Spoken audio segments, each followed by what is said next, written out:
నిన్న కాక మొన్న ఒక టీవీ విశ్లేషణలో ప్రొఫెసర్ ప్రొఫెసర్ కె. నాగేశ్వర్ గారు నాగేశ్వర్ గారు వ్యాఖ్యలు చేశారు. తర్వాత రీసెంట్‌గా ఆయన విత్‌డ్రా చేసుకున్నారు. కారణం ఏమై ఉంటుందండి మీరనుకుంటున్నారు? అదే నాకు నాకు ఆశ్చర్యం అనిపిస్తోంది. ఇప్పుడు ఒక విశ్లేషకుడిగా అతనుకున్న సోర్సెస్‌తో ఆయన ఒక టీవీ ఛానెల్‌లో ఏదో చెప్పారు. చెప్పినప్పుడు ఆయన పైన కేస్ కట్టడం ఏంటండి?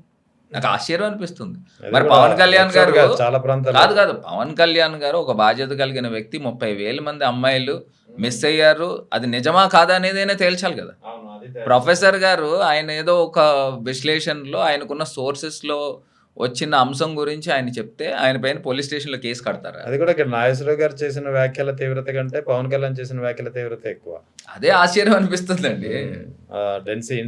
Intensifying of the comments. ఆశ్చర్యం అనిపిస్తుంది. నిజంగా ఆయన చెప్పింది ఏంటండి? ఇప్పుడు ఆయన ఏదో కోర్ కమిటీలో వీళ్ళు మాట్లాడుకున్న దాంట్లో ఏదో ఒక అంశం గురించి చెప్పాడు. చెప్పిన దానికి కేస్ కడతారా? అంటే ఇక్కడ నిజంగా ప్రజాస్వామ్యం ఉందా? లేదా? అనేది. ఇది కాకుండా ఈయన ఏదో నారా లోకేష్ కూడా ఈ మధ్య ఏదో మాట్లాడుతూ ఉన్నాడు. నిజంగా ఆశ్చర్యం అనిపిస్తూ ఉంది. ఇప్పుడు ఇవాళ జగన్మోహన్ రెడ్డి గారితో ఆయన పోల్చుకుంటూ ఉంటాడు. ఏదో రకంగా జగన్మోహన్ రెడ్డి గారి గురించి ప్రస్తావిస్తూ ఉంటే ఈయన కూడా లెవెల్ పెరుగుతుందేమో. ఆయన చెప్పేది కూడా నిజంగా ఆశ్చర్యం అనిపిస్తూ ఉంటుంది. ఇప్పుడు ఫస్ట్ సబ్జెక్ట్ మీద అవగాహన చేసుకోండి. ఇప్పుడు ఆయన తండ్రి ఉన్నాడు కాబట్టి ఆ తండ్రి షాడోలో నడుస్తూ ఉంది. ఇప్పుడు ఆయన అంటున్నాడు both are not the same అనో లేకపోతే ఇంకోటి. ఇప్పుడు నేను అదే అంశం చెప్తున్నా. నువ్వు మీ తండ్రి లేకపోతే నువ్వేంటి? You are nowhere comparable. ఇప్పుడు జగన్మోహన్ రెడ్డి గారు ఆయన సొంతంగా ఆయన పార్టీ పెట్టుకుని అది కూడా తండ్రి మరణానంతరం దట్టు చాలా మంది కాంగ్రెస్ పార్టీ అంటే ఆ రోజు Sonia Gandhi most powerful lady అండి భారతదేశంలోనే. ఆమె ఏం చెప్తే అది జరిగేది. అలాంటిది ఆమెను ఎదిరించి అంటే దేని గురించి ఎదిరించారు? తండ్రి ఆశయాలను ముందరు తీసుకెళ్ళాలి జగనన్నని. ఆయనకి ఒక సంకల్పంతో ఆయన పావురాలగుట్టలో మాట ఇచ్చాడు. మాట ప్రకారం అడుగులు ముందుకేసాడు. కట్టుబడి ఓదార్పు యాత్ర చేయొద్దని చెప్పినందుకు మరి అసలు లోకేష్‌కి అసలు పోల్చుకునే దానికి కూడా అసలు అర్హత కూడా లేదు బేసిక్‌గా. సో ఇక ఆంధ్రప్రదేశ్ రాజధాని అమరావతి వర్సెస్ వైఎస్ జగన్ కొత్తగా ప్రతిపాదించినటువంటి మావిగన్ విషయంలో మీ అభిప్రాయం ఏంటి? మన ఆంధ్రప్రదేశ్‌కి ఉన్న బిగ్గెస్ట్ అసెట్ ఏంటంటే కోస్ట్ లైన్. ఇండియాలో సెకండ్ బిగ్గెస్ట్ కోస్ట్ లైన్ ఉంది. జగన్మోహన్ రెడ్డి గారు దాన్ని అవగాహన చేసుకున్నారు, ఐడెంటిఫై చేశారు కాబట్టి సుమారుగా 9 fishing harbours, almost 5-6 harbours, ports కట్టించే కార్యక్రమం చేశారు. అవును. ఇప్పుడు దాంట్లో భాగంగా మచిలీపట్నంలో ఒకటి నిర్మాణంలో ఉంది. సో ఇప్పుడు తెలంగాణ సీఎం ఉన్నాడు. మన ప్రైమ్ మినిస్టర్ నరేంద్ర మోడీ గారి సమక్షంలో నాకు హైదరాబాద్ దగ్గర నుంచి 10 లైన్ మచిలీపట్నానికి కారిడార్ కావాలని అడిగాడు. ఏది ఆన్ స్టేజ్. అంటే ఇప్పుడు పక్కనున్న తెలంగాణ రాష్ట్ర ముఖ్యమంత్రి మచిలీపట్నం యొక్క స్ట్రెంగ్త్, ఆయన అక్కడ ఉన్న ఇంటెన్సిటీ గురించి ఐడెంటిఫై చేశాడు. అంటే హైదరాబాద్కి నియరెస్ట్ పోర్ట్ ఇస్ మచిలీపట్నము. మరి అలాంటిది మచిలీపట్నం లాంటి ప్లేస్ని వదులుకుని ఈయన క్యాపిటల్ ఏం కడతాడండి చంద్రబాబు నాయుడు? ఇప్పుడు నిజంగా ఎప్పుడు కూడా క్యాపిటల్ అనేది మనం ప్రజలతో పార్ట్నర్షిప్ చేసుకుంటే అది క్యాపిటల్ లాంగ్ రన్లో ఫాస్ట్గా ముందుకు వెళ్తుంది. ఇప్పుడు ఇప్పుడు మనకి కొన్ని సిటీస్ ఉన్నాయి, ఇట్స్ కాల్డ్ గోస్ట్ సిటీస్ అయిపోయినాయి. నయారాయ్పూర్ కానీ లేదా ఈ బర్మా క్యాపిటల్, కొత్త క్యాపిటల్ నవేడా ఏదో ఉంది పేరు, కొత్త క్యాపిటల్. ఇప్పుడు ఇవన్నీ కూడా గోస్ట్ సిటీస్ అయినాయి. నేను ఒకటే చెప్తున్నాను, ఇప్పుడు ఏదైతే అమరావతి ప్రాంతం ఉందో, అమరావతి ప్రాంతంలో ఎవరున్నారు చెప్పండి? ఇప్పుడు 29 గ్రామాలు ఉన్నాయి అంటున్నారు. 29 గ్రామాల్లో ఎంతమంది ప్రజలు నివసిస్తూ ఉన్నారు? అవన్నీ అది కూడా ఉండరు. ఎందుకు ఉంటారు? అవును, because they last there lands. కాదు. ఇప్పుడు భూములు ఉన్నంత మాత్రాన రైతులు అక్కడ ఉండరు కదా. కరెక్టే. రైతులు విజయవాడలో ఉంటారు లేదా గుంటూరులో ఉంటారు. నేను ఉన్నానండి, నాకు అమరావతిలో భూమి ఉండొచ్చు, నేను ఎక్కడ ఉంటాను? నేను రాజమండ్రిలో ఉంటాను. అంతే కదా. ఇప్పుడు అవన్నీ కూడా బంజర భూములు, పొలాలు అంటే పంట భూములు. పంట భూములు. ఆ పంట భూముల్లో వ్యవసాయము 3 సార్లు పంటలు వచ్చే రేగడి నేల అంటారు, అవును. నల్ల రేగడి నేల, అవును. Black soil. లోతట్టు ప్రాంతము. Black soil. ఇప్పుడు అక్కడ ఎవరు ఉంటారు? ప్రజలు ఉండకపోతే, ఇప్పుడు ప్రజలు ఉండకపోతే ఏమవుతది? వీళ్ళ ఒక 10 బిల్డింగులు, 15 బిల్డింగులు కడితే ఏమవుతదండి? ఇప్పుడు ఎవరైతే గవర్నమెంట్ అఫీషియల్స్ పొద్దున్న ఎళ్తారు, ఆళ్ళు పని చూసుకొని సాయంత్రం వచ్చేస్తారు. అక్కడ ఎవరుంటారు? అదేమన్నా సింగపూర్ అయిపోద్దా? లేదా అదేమన్నా మలేషియా అయిపోద్దా? ఎందుకు అవుతదండి? ప్రజలు ఎప్పుడు ఓన్ చేసుకుంటారు? ఇప్పుడు మీకు ఈయనిచ్చే బిల్డప్ ఎలా ఉందంటే, ఇప్పుడు షాంఘై ఉందండి. మీరు చైనాలో షాంఘై చూస్తే, అప్పుడు అలాంటి సిటీ ఏమన్నా కడతారా? ఆ కట్టే అవకాశం ఏమన్నా ఉందా? లేదు కదా! ఇప్పుడు మన దగ్గర ఉన్న ఫండ్స్ ఏంటండి? Limited funds. ఆ లిమిటెడ్ ఫండ్స్‌లో అన్ని వేల ఎకరాలు తీసుకొని ఏ రకంగా క్యాపిటల్ అవుతది? అది జస్టిఫైబుల్లా? ఏ రకంగా అవుతది? ఇది ఓవర్ ఏ పీరియడ్ ప్రజలకు కూడా అర్థమవుతది. చంద్రబాబు నాయుడు గారు చెప్పేయన్నీ గాలి మాటలు.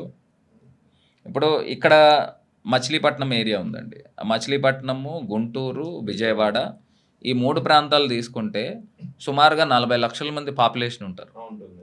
ఎగ్జాక్ట్‌లీ. ఆ ఏరియా ఏదైతే డిమార్కేట్ చేశారో అవును. 40,00,000 మంది ప్రజలు జనాభా ఉంటారు. మరి 40,00,000 మంది ప్రజలతో పార్ట్నర్‌షిప్ చేస్తున్నాం. అవును. సో, డే 1 నుంచి ఇన్‌కమ్ జనరేషన్ ఉంటుంది. ఇప్పుడు ఏమవుతదంటే, ఇప్పుడు చంద్రబాబు నాయుడు గారు అంటాడు చూసారా? పీపీపీ అని. హ్మ్. ఆ పీపీపీ అనేది ఇక్కడ చేయాల. ఇప్పుడు నేనున్నానండి. నాకొక్కడ ఒక 500 గజాల్లో ఇల్లుంది. 500 గజాల్లో ఇల్లుంటే నేనేం చేస్తాను? ఇప్పుడు దాకా 500 గజాల ఇల్లు ఒక రూ. 1,00,00,000, 1,50,00,000 వాల్యూ ఉందనుకోండి. క్యాపిటల్ అక్కడికొచ్చి అక్కడ తీసుకొచ్చి ఒక 20,000,00,00,000, 25,000,00,00,000 రూపాయలు క్యాపిటల్ ఏరియాలో ఖర్చవుతుందనుకోండి. ఆ 1,50,00,000 దల్లా 3,00,00,000 అవుతది. నేను ఓన్ చేసుకుంటా. అవును. నాకు ఇల్లుంది కాబట్టి.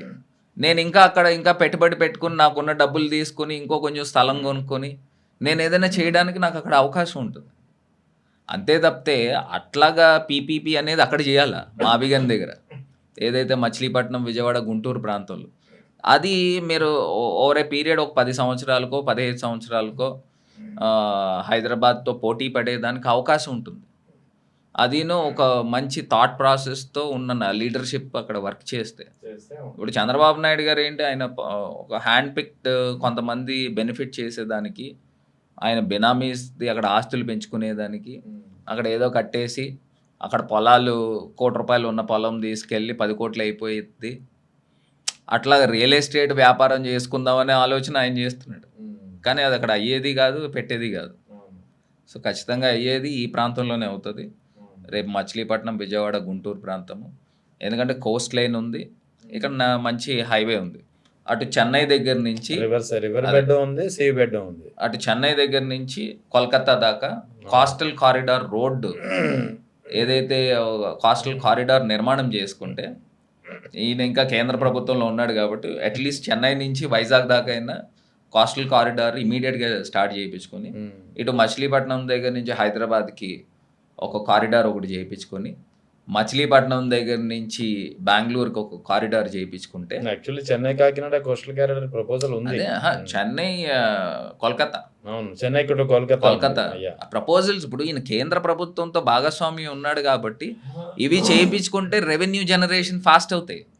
మీకు ఆ కోస్టల్ ప్రాంతంలో, మచిలీపట్నం ప్రాంతంలో, విశాఖపట్నం ప్రాంతంలో, నెల్లూరు ప్రాంతంలో ఆయన అక్కడ తీసుకొచ్చి ఒక ఇండస్ట్రియల్ కారిడార్స్ తీసుకొని వచ్చి, చక్కగా ఇండస్ట్రీలు పెట్టించి, వెల్కమ్ చేయించుకొని, పోర్టులు కట్టుకొని చేసుకుంటే అక్కడ రెవెన్యూ జనరేట్ అవుతుంది. అంతే తప్పితే నేను తీసుకొచ్చి అక్కడ అమరావతిలో ఫిల్లింగ్‌కే అయిపోతుందండి. వందల కోట్లు, వేల కోట్ల రూపాయలు. ఇప్పుడు మీరు ఇంకా ఆశ్చర్యం 10-11 అడుగులు లోతు ఆశ్చర్యం ఏంటంటే చిన్న చిన్న రిజర్వాయర్లు కడుతున్నారు. అవును, తెలుసు. వర్షపు నీరు 3 రిజర్వాయర్స్ ప్రపోజల్ కడుతున్నారు ఆల్రెడీ. అసలు ఇప్పటిదాకా చరిత్రలో ఎక్కడ ఇప్పటిదాకా జరిగిందో లేదో నాకు తెలీదు. ఒక క్యాపిటల్ ప్రాంతంలో రిజర్వాయర్లు కట్టడం ఏందండి? ఆశ్చర్యం కాకపోతే. మళ్ళీ తీసుకొచ్చి అక్కడ అమరావతిలో ఎయిర్‌పోర్ట్ కడతాడంట. అసల airport authority, civil aviation rules and procedures తెలుసా? ఒక ఎయిర్‌పోర్ట్ నుంచి ఇంకో ఎయిర్‌పోర్ట్‌కి 200 కిలోమీటర్స్ డిస్టెన్స్ ఉండాలి. I'm talking about domestic.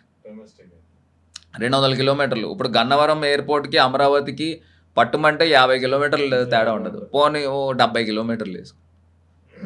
మరి అసలు ఏ రకంగా సాధ్యము? ప్రజల చెవుల్లో పువ్వులు పెట్టడం తప్పితే.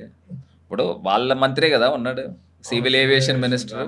మరి ఈ పాటికి అతన్ని పిలిపించుకొని మీ శంకుస్థాపన ఈవీఎం చేయాలిగా. ఎమ్మెల్యే మీ ఈవీఎం ఎమ్మెల్యే బావమరిది. ఆ! పోనీ అతన్ని పిలిపించుకొని శంకుస్థాపన అయినా చేయొచ్చు కదా. అవును.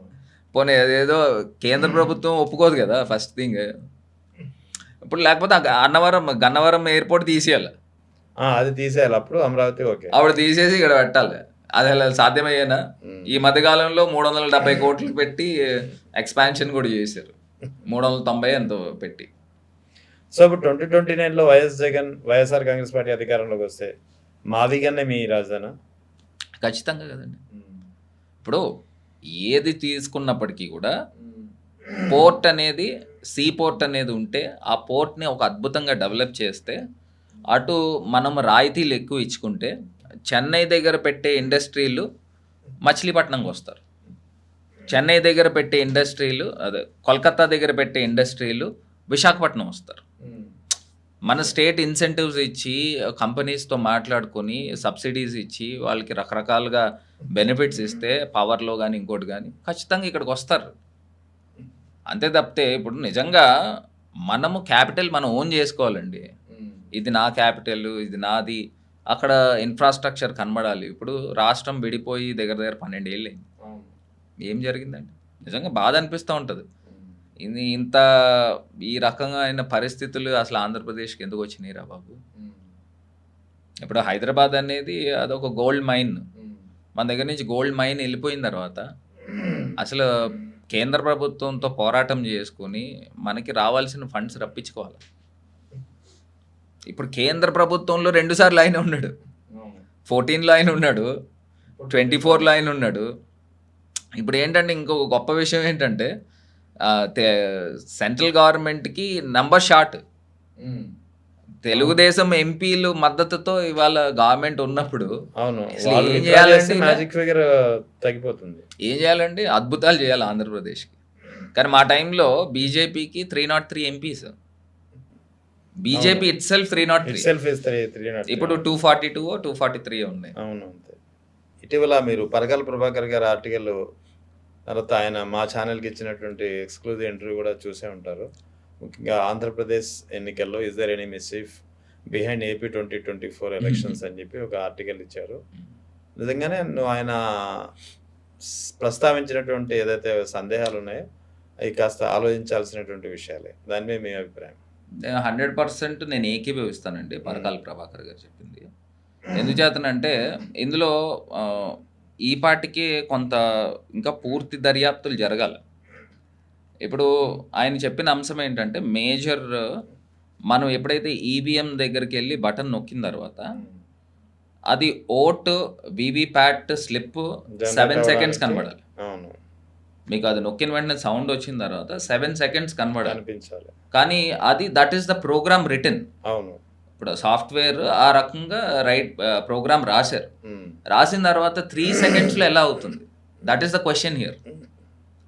ఇప్పుడు మనం ఈవీఎం బటన్ నొక్కిన వెంటనే వీవీప్యాట్ 3 సెకండ్లో పడిపోయేది. అవును. అంటే ఇంకా 4 సెకండ్లు బాకీ ఉంది. అవును. అంటే ఇది ఓవరాల్గా ఒక ఈవీఎంలో 1000 ఓట్లు లేకపోతే 1100 ఓట్లు మీకు ఉన్నాయంటే నాకు తెలిసి సాధారణంగా 7 సెకండ్లకి పడాలి కదండి. అవును. ఒక 4 ఇప్పుడు ఫర్ ఇన్స్టెన్స్ ఒక 80% పోలింగ్ జరిగిందండి. 1000 ఓట్లకి 800 ఓట్లు పోలింగ్ 3 సెకండ్లకి పడిపోతుంది. ఒకటి పడచ్చు, కొంతమందికి కనబడకపోవచ్చు నొక్కిన దాన్ని బట్టి. ఇప్పుడు నేను యూత్ కాబట్టి గట్టిగా నొక్కుతాను. ముసలి వాళ్ళు కొంచెం ఏజ్ పెద్దలు ఉన్న వాళ్ళు కొంచెం నొక్కిన దాన్ని బట్టి దానికి ఏదన్నా ఒక ప్రోగ్రామ్ కూడా ఉండొచ్చు ఆ ప్రెస్ చేసిన దాన్ని బట్టి. ఇప్పుడు 1000 ఓట్లలో 80% పోలింగ్ 800 ఓట్లు పడినాయి అనుకోండి. ఆ వీవీప్యాట్ స్లిప్లు కట్ అయ్యేది 400 కట్ అవ్వచ్చు. దాని తర్వాత ఇంకా ప్రతి ఓటుకి ఇంకా 4 సెకండ్లు ఖాళీ ఉంది కదండి. అంటే ఇంకా మిగతా 400 ఓట్లు వాళ్ళు ఏదైతే ట్యాంపర్ చేశారో ఆ ట్యాంపర్ చేసిన పార్టీకి పడచ్చు. అలా ఎందుకు పడకూడదు అని నాకు ఇది ఒక పెద్ద $1 మిలియన్ క్వశ్చన్ అండి ఇది. ఇప్పుడు వీవీప్యాట్స్లో ఏదైతే ఎలక్షన్ కమిషన్ సాఫ్ట్వేర్ కంపెనీస్తో ప్రోగ్రామ్ రాయించినప్పుడు 7 సెకండ్స్ మీకు వీవీప్యాట్ కనిపించాలి. వీవీప్యాట్లో స్క్రీన్ పైన కనిపించాలి. ఓట్ పోల్ అవ్వడానికి 7 సెకండ్స్ పడుతుంది అన్నప్పుడు 3 సెకండ్స్లో ఎట్లా కంప్లీట్ అవుతుంది? సో మొత్తం లాజిక్ అంతా అక్కడే ఉంది. ఇంకొకటి కూడా ఉంది కదా, రాత్రి అదే 11:45 అంటున్నా. టు మార్నింగ్ 2:00కి. నేను అదే అంటున్నా. ఇప్పుడు ఏదైతే ఇన్ని సెకండ్స్ బాకీ ఉన్నాయి చూసారా, ఆ బాకీ ఉన్నాయన్నీ నైట్ టైం ప్రోగ్రామ్ రాయొచ్చు కదా. సాఫ్ట్వేర్ ప్రోగ్రామ్ రాసినప్పుడు మార్నింగ్ ఇన్ని నోట్లు పడాలి, నైట్ టైమ్ ఇన్ని నోట్లు పడాలి అనేది ప్రోగ్రామ్ రాసుకుంటే ఆ పర్టికులర్ డేనే అవుతుంది. అవును, అంతే. ఇప్పుడు మీరు నిజంగా మే 13th ఎలక్షన్ జరిగినట్టుంది. అవును, మే 13.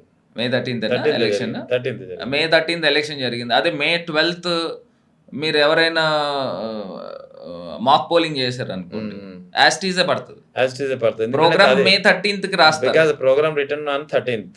కాదు, ప్రోగ్రామ్ రిటర్న్ చేసింది ముందర ఎప్పుడో చేస్తారు. అవును, ఎందుకు చేస్తారు? కానీ మే 13 రోజున ఇట్లా జరగాలని సాఫ్ట్వేర్. ఇప్పుడు నేను ఇక్కడ కూర్చున్నానండి, అర్థమైంది. నా ఫోన్ తీసుకున్నా, అవును, షెడ్యూల్ పెట్టుకుంటా. కాదు, నా ఫోన్ తీసుకున్నా, మా ఇంట్లో నేను ఏసీ ఆన్ చేసుకోవాలనుకోండి, ఇది నేను యాప్ ఓపెన్ చేసి మా ఇంట్లో ఏసీ ఆన్ చేస్తాను. అవును, చేసుకోవచ్చు. మా ఇంట్లో లిఫ్ట్ ఆపరేట్ చేయిస్తాను. మరి అలాంటిది ఇది ఇది ఇది ఇంకా నేను చెప్పేది 4th జనరేషన్. అవును, ఇంకా ఈవీఎం అనేది 2nd జనరేషన్. అవును, ఇంకా చాలా ఈజీ ట్యాంపర్ చేయడం. సో ఇప్పుడు ఇంత అంబిక్విటీ ఎందుకు ఉండాలి అంటున్నా. Election commission is an independent body. So ఇక్కడ హయ్యర్ అథారిటీస్ ఏదైతే జ్యుడిషియరీ ఉందో, ఎలక్షన్ కమిషన్ ఉందో, ప్రజలకి ఫెయిర్ అండ్ ట్రాన్స్పరెంట్ ఎలక్షన్ జరపాలండి. ఇప్పుడు భారతదేశం యొక్క భవిష్యత్తు తేల్చేదే ఎలక్షన్స్. అలాంటిది ఎలక్షన్స్ కన్ఫ్యూజన్ ఎందుకు ఉండాలా?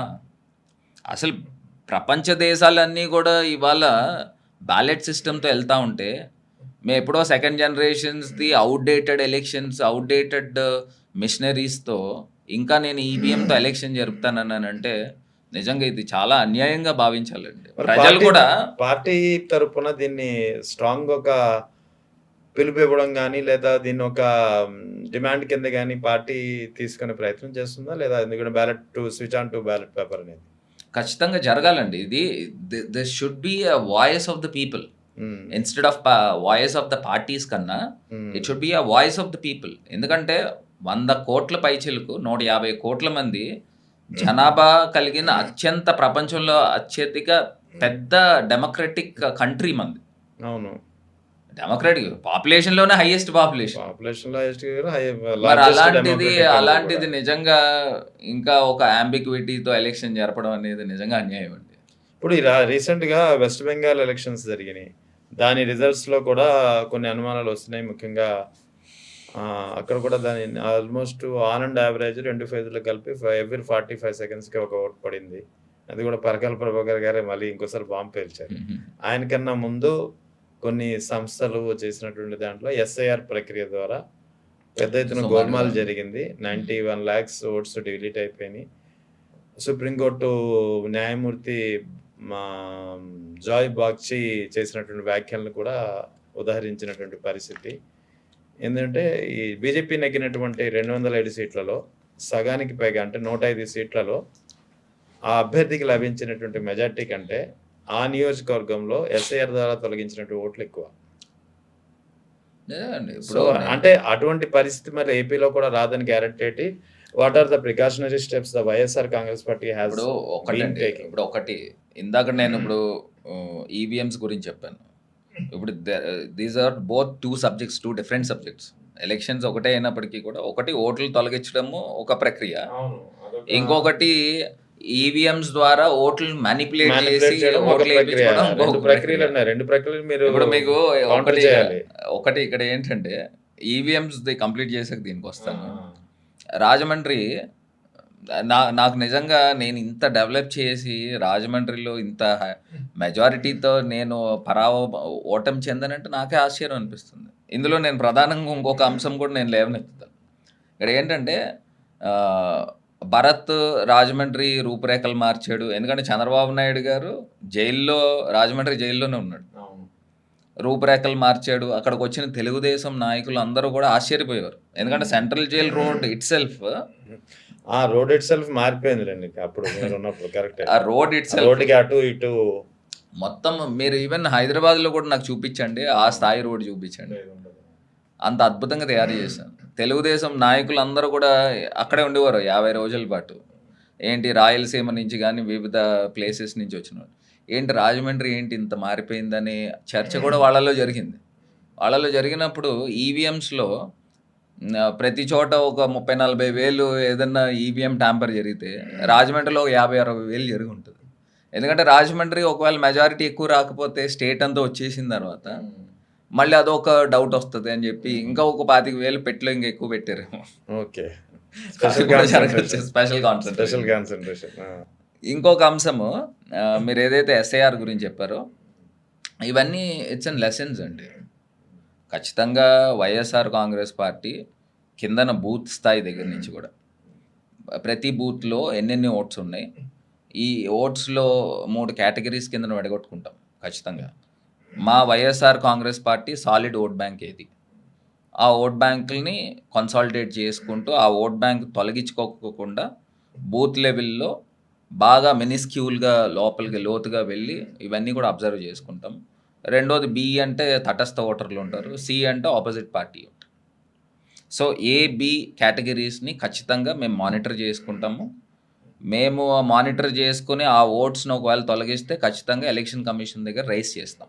రైజ్ చేసి అవన్నీ కూడా ఓట్లు తొలగించుకోకుండా ఇంకా కొత్త ఓటర్లని, కొత్తగా ఓటు హక్కు వచ్చిన వాళ్ళందరినీ కూడా అందులో